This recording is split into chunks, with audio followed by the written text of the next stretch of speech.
At Windsor, Ontario, and the Ambassador Bridge, that critical border crossing and trade artery, which is this morning cleared of its blockade. But the city is still dealing with major disruptions. And yesterday, several transport trucks were traveling from Ottawa to Windsor again until police intercepted them. Let's bring in Hilary Johnstone in our bureau in Ottawa. She's watching developments there. Hilary.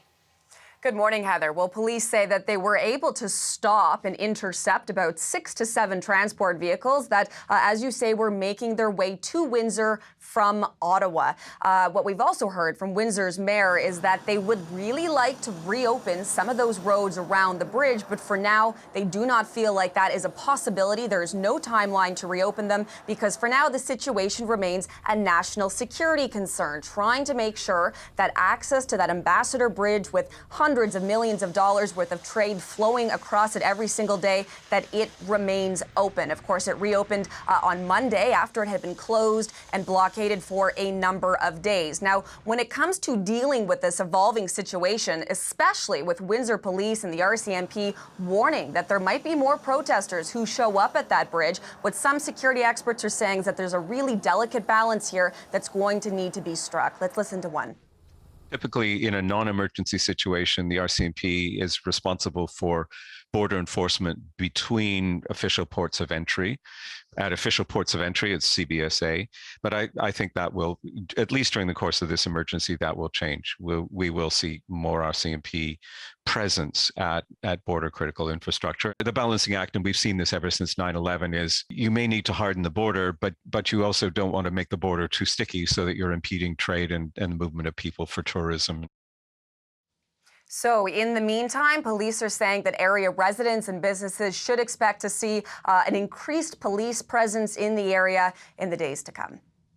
So watching Windsor, as we will, Hilary, but also we've been keeping such a close eye on Surrey and on Coutts and also Emerson, Manitoba. And I'm wondering what that situation is in Manitoba today. The promise was the convoy would clear out yesterday. And they were able to keep that promise because as of right now, Emerson, that port of entry is open. The highways leading towards it are also open. And what RCMP have said is that in their view, how all of this came to an end was a perfect solution. Those were the words that they used, saying that they didn't have to make arrests, there were no injuries, that they were able to strike a deal with those protesters, some 75 vehicles to clear out. And that's been really welcome news to residents and then also some area local businesses who have been struggling while all of this has been happening over the past week or so. Here's what we heard from one local official. It's been like a long week, and a lot of our businesses have suffered here, whether it be the Emerson Duty Free, whether it be Run and Red Transport, whether it be just small owner operators, different businesses that count on the cross-border trade.